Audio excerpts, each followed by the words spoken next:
क्या आप कश्मीर काज के साथ मुखलस हैं? आप $3 बिलियन के लिए आईएमएफ के तलबे चाहते हुए इंडियन फाइनेंस मिनिस्टर ने $14 बिलियन 4.16 बिलियन 14 बिलियन 16 का बजट कश्मीर के लिए दिया है।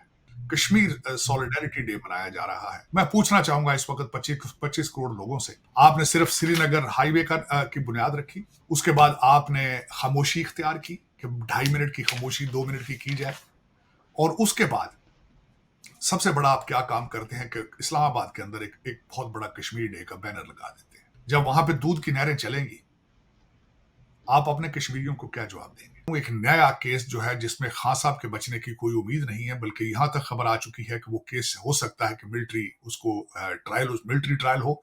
वो 9 मई का केस है, उसमें से भी बचने की खान साहब की कोई उम्मीद नहीं है। खान साहब को जेल का यूनिफॉर्म प्रोवाइड कर दिया गया है, कुरैशी साहब को जेल का यूनिफॉर्म दे दिया गया है, दोनों ने उसको पहनने से इनकार कर दिया है। खबर मानिका साहब ने अजीबो किस्म के इल्जाम लगाए कि ये मेरी बीवी इनकी मसाज करती थी, और जिस कमरे में करती थी वहां मेरी तस्वीर थी, वो भी खान साहब ने वहां से हटवा दी थी। खान साहब कहते थे कि कुरान लाया जाए, मैंने अपनी बीवी का चेहरा शादी से पहले नहीं देखा गया, लेकिन जब कुरान मंगाया गया तो दोनों मियाँ बीवी उससे मुनहरफ हो गए। कि मियाँ साहब के पास ऐसी भी लिस्टें मौजूद हैं जिसमें वो चाहते हैं कि कई नून लीग के लोग भी कामयाब ना हो। मरियम नवाज के लिए तकलीफ दे है, जो उसको सपोर्ट नहीं करते रहे माजी में, वो लोग इलेक्शन हार के सियासत से बाहर हो जाएं। मरियम नवाज की जो ग्रुपिंग है, वो उनके वालिद साहब चाहते हैं कि सारी दुनिया खत्म हो जाए, मेरी बच्ची को आगे किसी किस्म की रेजिस्टेंस ना हो। हल मौजूद नहीं है। आज भी मियाँ साहब ने मरी के अंदर जलसा किया है तो कि सिर्फ एक यही ख्वाहिश, दो चार उनकी ख्वाहिशें हैं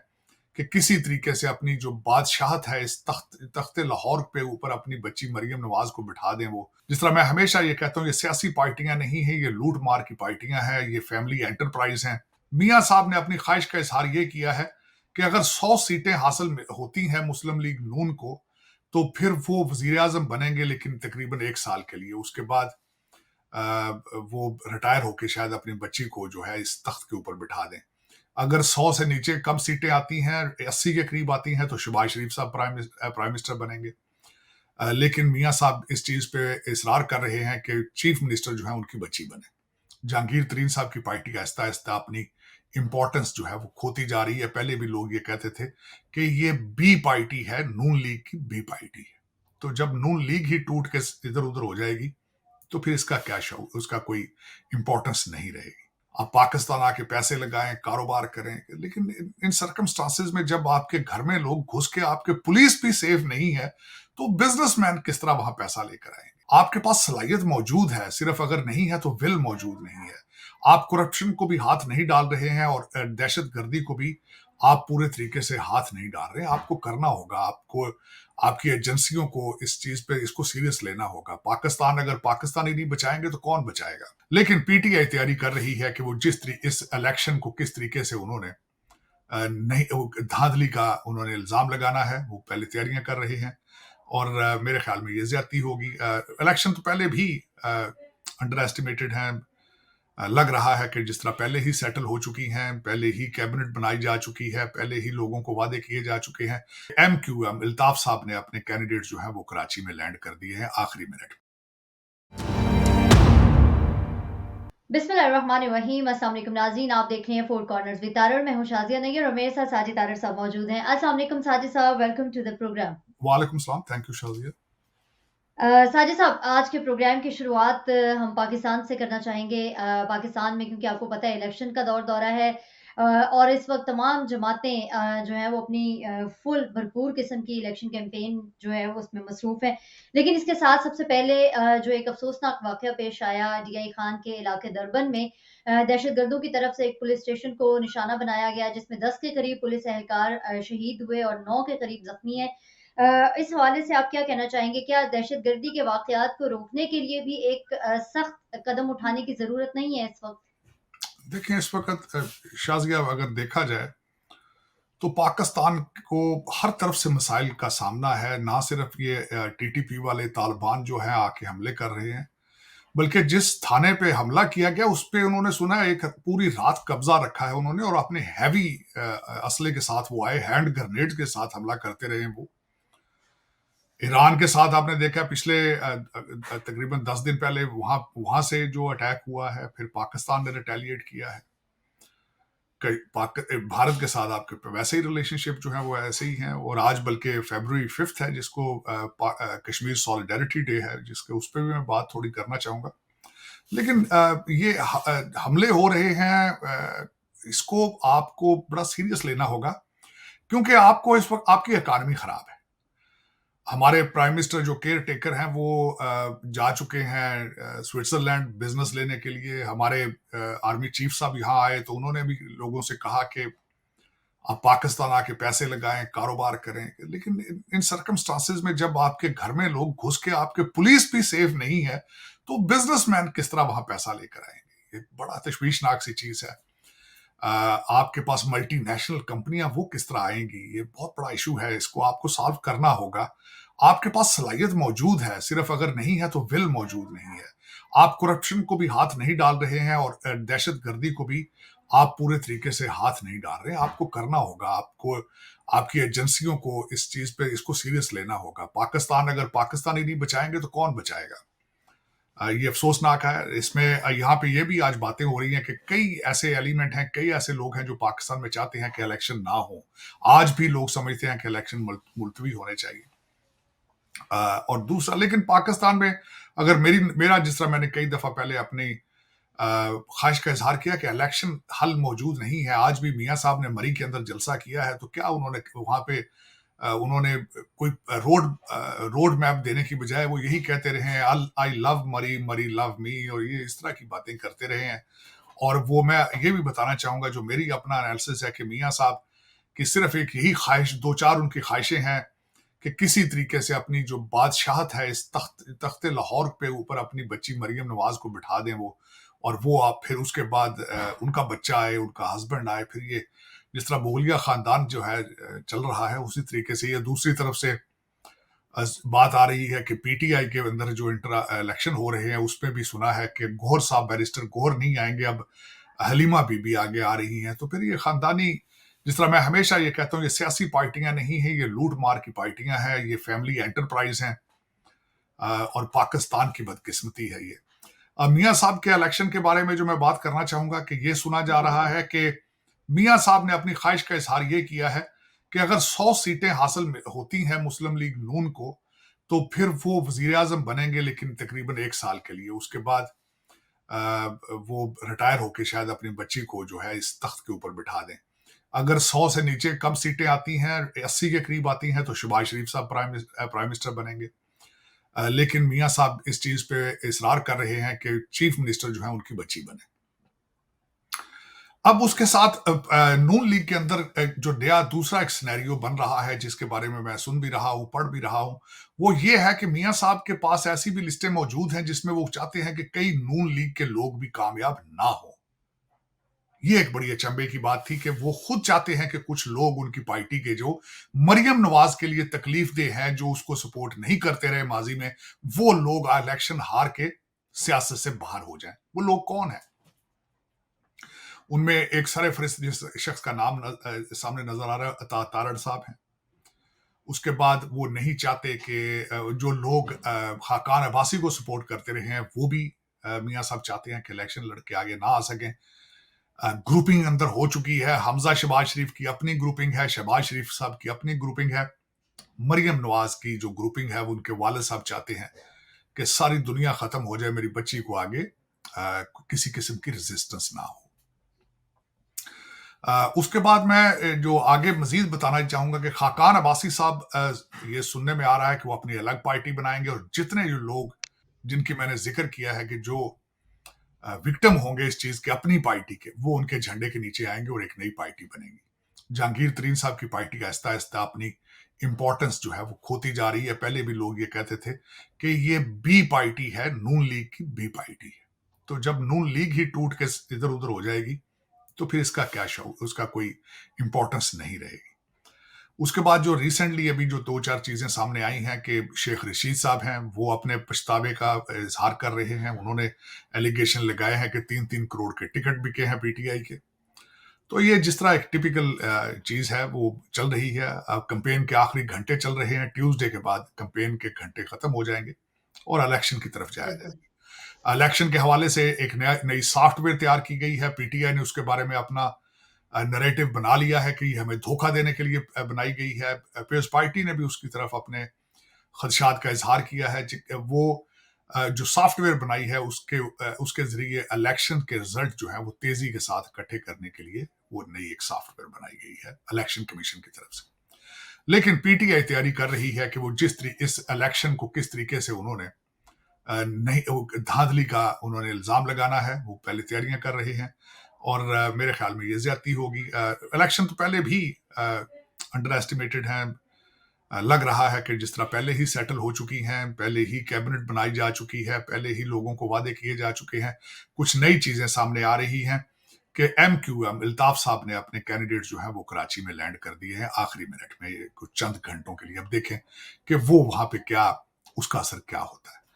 लेकिन जिस तरह मैंने कहा है कि पाकिस्तान को इस वक्त सबसे बड़ा मसला पाकिस्तान का इकानमी है और दूसरा सबसे बड़ा मसला दहशतगर्दी है। वो ये सियासतदानों के बस की बात नहीं है। वो काम किसी सख्त मुहिब्बे वतन पाकिस्तानी ने करना है, एजेंसियों ने करना है। सियासतदान जो हैं इनके माजी सबके पास आपको इनकी सबकी स्टोरियां आपके पास मौजूद हैं। ना ये सियासी है ना जमहूरी है। बस ये एक ड्रामा सा है। आप देखें इसके बारे में क्या होता है। डार साहब आपके फाइनेंस मिनिस्टर बनेंगे, आपको उनका भी पता है। बस इसी तरह की मिली जुली सी एक एक्सरसाइज की जा रही है। लेकिन मेरे जैसे लोग दुआ गो हैं कि पाकिस्तान किसी तरीके से अपने असली डगर के ऊपर चल सके। साजिद साहब, इमरान खान साहब के केसेस के हवाले से आप क्या कहेंगे? अभी रिसेंटली भी एक केस का फैसला आ चुका है, उसमें भी उनको और बुशरा बीवी को सजा हुई है, तो उस हवाले से आप क्या कहना चाहेंगे? उसके बारे में मैं ये कहना चाहूंगा, इससे पहले कि मैं उस केस के बारे में बात करूं, एक नया केस जो है जिसमें खान साहब के बचने की कोई उम्मीद नहीं है, बल्कि यहां तक खबर आ चुकी है कि वो केस हो सकता है कि मिलिट्री ट्रायल हो।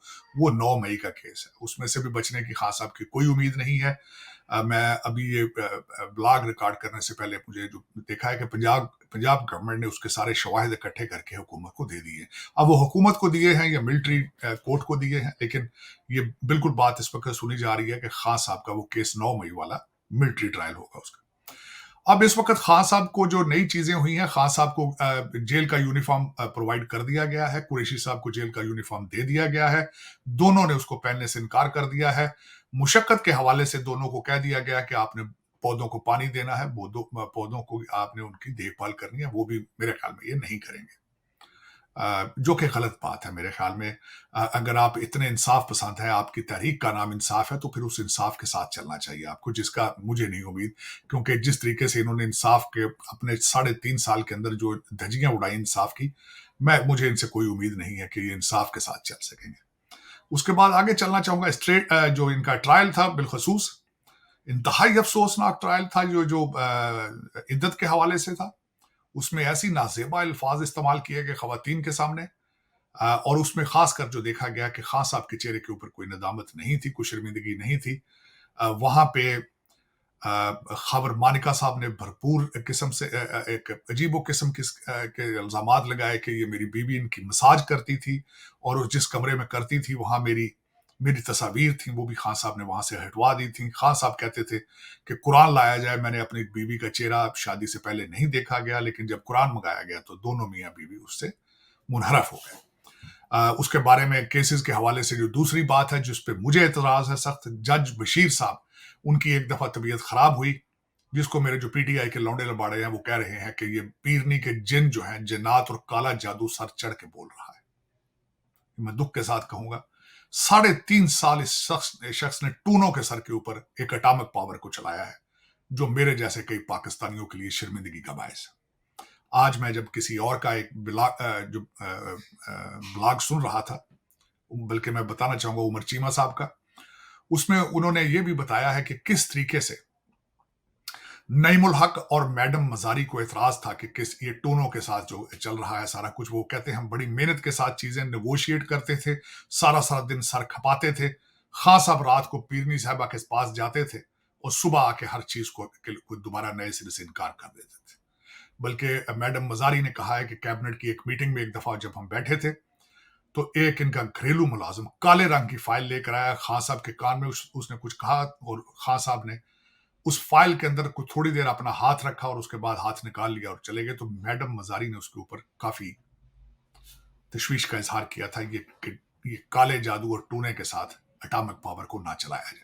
लेकिन इसमें मुझे इनके इद्दत पे मुझे या इनका पर्सनल मैटर था, ये दुख जरूर है कि एक ऑक्सफोर्ड ग्रेजुएट जो है, उसके बिलीव इस्लाम के बारे में और उसके सारी चीजों के बारे में उसके ख्यालात ये थे कि एक 5 बच्चों की माँ उसको शादी का लारा लगाती है और वो मान जाता है कि मैं तुमसे शादी करूंगा, मैं वजीर आजम बन जाऊंगा। मानिका साहब इस दफा आए, उन्होंने कहा कि 8 साल की बच्ची आज भी चीखती है, रोती है, जिसकी माँ उसको छोड़ के जा चुकी थी। एक बच्चा उनका डिप्रेशन का शिकार है और वो रीहैब में है। I am not sure either he is addicted, नशई है, या फिर वो उसको कुछ ज़हनी बीमारी है, लेकिन वो रीहैब में है। उनका इल्जाम ये था कि उसकी माँ की वजह से वो बच्चा उनका ज़हनी तौर पे अपसेट हो चुका है। लेकिन मैं यहाँ पे ये भी बताना चाहूंगा कि ये वही मानिका साहब हैं जिनके बारे में मशहूर है। वो डीपी और गोंदल साहब थे जिनके पीछे इन्होंने काफी हद तक गए, बल्कि जब बाद में उनको जॉब दी गई तो ये बशीर मेमन साहब को जाके मिले और इन्होंने जाके जो अल्फाज इस्तेमाल किए थे, इन्होंने कहा था मेमन साहब को कि हमारी हुकूमत में हमारी मर्जी से जो डीपीओ नहीं लगेंगे या जाबें दी जाएंगी तो हम देख लेंगे। तो उस वक्त आप साथ थे। इनकी टेपें बाद में लोगों ने ये भी चलाई हैं। इन्होंने कहा है कि मेरी बीवी बहुत पाक दामन है और इमरान खान जो है वो बहुत ही जो है वो एक नेक इंसान है, इस कौम की वो किस्मत बदल देगा। ये वही लोग हैं जिनके अब सॉफ्टवेयर अपडेट हो चुके हैं और अपनी करप्शन बचाने के लिए अब इस तरह के बयान दे रहे हैं, और ये इस वक्त एस्टेब्लिशमेंट के हाथों में खेल रहे हैं। पाकिस्तान की बदनसीबी है, 25 करोड़ लोगों की बदनसीबी है कि पाकिस्तान के फैसले ऐसे लोग करते रहे हैं, पाकिस्तान की किस्मत के साथ ऐसे लोग खेलते रहे हैं, ये मानिका साहब जैसे लोग। फिर उसके बाद बल्कि यहां तक ये भी है जो एक वेरी इंटरेस्टिंग बात ट्रायल के हवाले से कहना चाहूंगा। जब उतर रहे थे, निकल रहे थे, तो मैडम हलीमा ने उनसे कहा था कि आप ये क्या गंद कर रहे हैं। तो उन्होंने कहा कि गंद जो है आपका गंदा खून कर रहा है। तो फिर इसके बारे में भी कई लोग जो चैमगोइयां कर रहे हैं। लेकिन मेरे ख्याल में आज मैं पिछले दिनों में एक आर्टिकल पढ़ रहा था जिसके बारे में लिखा था कि आज भी पीपल्स पार्टी नारा लगाती है कि भुट्टो जिंदा है, भुट्टो जिंदा है, आज भी भुट्टो जिंदा है। अगर आप तारीख को पढ़ें, 1951 से लेकर आगे पढ़ें, मेरे ख्याल में आज भी अयूब खान भी जिंदा है, जस्टिस मुनीर भी जिंदा है, गुलाम अहमद भी जिंदा है, सिकंदर मिर्जा भी जिंदा है। क्योंकि ये सारी चीजें, इन सारी चीजों का आगाज वो करके गए थे, और ये सफर, ये जलालत हमारी अभी तक रुक नहीं पा रही। आज तक हम अभी तक पाकिस्तान की बुनियादें नहीं रख सके। हमने पाकिस्तान का वो सफर जो टू नेशन थ्योरी कही जाती थी, जो मुख्तलिफ थ्योरियां कही जाती थी, हमने उनके ऊपर अमल ही अभी तक शुरू नहीं किया। अफसोस के साथ मैं ये कहूंगा। साथ अगर आप 5 मिनट दें, मैं इजाजत चाहूंगा कि आज पाकिस्तान के खासकर 5 फरवरी के हवाले से कश्मीर सॉलिडारिटी डे मनाया जा रहा है। मैं सिर्फ ये पूछना चाहूंगा जी, यौम यकजहती, मैं पूछना चाहूंगा इस वक्त 25 करोड़ लोगों से कि क्या आप जो कुछ भी कश्मीर के लिए कर रहे हैं, आप जस्टिफाई कर रहे हैं कश्मीर काज को? आपने सिर्फ क्या चीजें की हैं आज तक कश्मीर के लिए? मैं ये आपको आपकी नजर करना चाहूंगा। आपने सिर्फ श्रीनगर हाईवे की बुनियाद रखी, उसके बाद आपने खामोशी इख्तियार की कि 2.5 मिनट की खामोशी 2 मिनट की जाए, और उसके बाद सबसे बड़ा आप क्या काम करते हैं कि इस्लामाबाद के अंदर एक बहुत बड़ा कश्मीर डे का बैनर लगा देते हैं। क्या आप कश्मीर काज के साथ मुखलस हैं? फिर चलें देखते हैं, आज आपने 5 फरवरी को कश्मीर यकजहती डे मनाने की कोशिश की है। दूसरी तरफ से क्या हुआ है? इंडियन फाइनेंस मिनिस्टर ने $14 बिलियन, 14.16 बिलियन, 14 बिलियन.16 का बजट कश्मीर के लिए दिया है, उनके तरक्याती कामों के लिए। आप $3 बिलियन के लिए IMF के तलबे चाटते हैं। उन्होंने $14 बिलियन का बजट दिया कश्मीर को। जब वहां पे दूध की नहरें चलेंगी, आप अपने कश्मीरियों को क्या जवाब देंगे? आज आपके बताने वालों को मैं ये भी बताना चाहूंगा कि वहां पे अमार ग्रुप दुबई में $60 मिलियन से मॉल ऑफ कश्मीर बना रहा है। वहां पे शॉपिंग सेंटर बन रहे हैं। एक वहां पे उन्होंने ब्रिज बनाया जिसका नाम चुनाव ब्रिज है, जो 2024 में बनेगा। दुनिया का रेलवे का सबसे ऊंचा ब्रिज होगा वो, जो चिनाब दरिया से 359 मीटर्स दरिया से ऊंचा होगा। और वो जो पुल बना रहे हैं 29 मीटर एफल टावर पेरिस से ज्यादा ऊंचा होगा, वो बुलंदी पर होगा। जब ये सारी चीजें वहां चलेंगी, और मैं आपके इतला के लिए अर्ज करना चाहता हूँ, हर बूढ़े बुजुर्ग कश्मीरी को 1000 से 1500 रुपया डेली उसको मंथली अलाउंस भी दिया जाता है। इन सारे सर्कमस्टांसेस को अगर देखा जाए, आप किस तरह जस्टिफाई करेंगे, अपने कश्मीरियों को किस तरह बताएंगे कि आप यू आर बेटर ऑफ, आप कहां हैं, वो कश्मीर कहां है, हम कहां हैं। लेकिन क्या ये सारा कुछ ये हम किस डायरेक्शन पे जा रहे हैं? मैं इस पे मुझे तशवीश है। मैं 25 करोड़ लोगों से ये क्वेश्चन करना चाहता था कि आप सॉलिडेरिटी डे एक दिन की छुट्टी करके आप समझते हैं कि आप शायद कश्मीर के लिए बहुत कुछ कर रहे हैं। मुझे एतराज है इस चीज में साजिद कि साहब, अगला क्वेश्चन कर लूं या अभी आप जारी रखेंगे? नहीं, प्लीज आप अगला क्वेश्चन।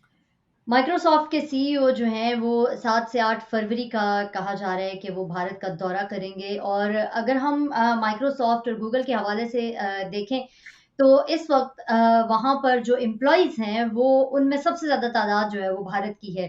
और इसके साथ-साथ सिर्फ़ यही नहीं बल्कि जो स्टार्टअप्स हैं उसमें भी भारतीय मेरा ख़्याल है कि बहुत ज़्यादा आगे हैं। तकरीबन 5 मिलियन के करीब उनकी तादाद बताई जा रही है कि स्टार्टअप्स के लिए 5 मिलियन इंडियंस जो हैं वो जो सॉफ्टवेयर्स हैं उनके माहिर हो चुके हैं और वो अपनी लाइफ को जो है वो चेंज कर रहे हैं।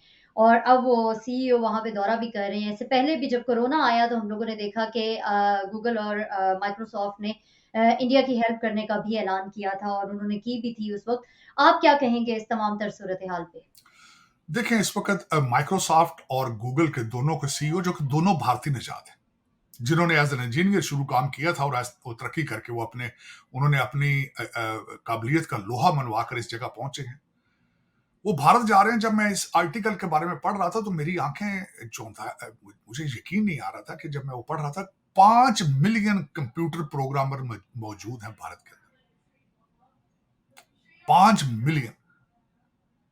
और फिर उसके बाद मैंने जब उनके आर्टिकल या इन चीजों के बारे में पढ़ने की कोशिश की तो पुनीत चंडोक जो है, मैं उनका नाम लेना चाहूंगा, बल्कि जो कि इस वक्त प्रेसिडेंट हैं माइक्रोसॉफ्ट इंडिया साउथ एशिया के, उन्होंने कहा कि every 6th artificial intelligence researcher, AI builder, AI developer is coming from India.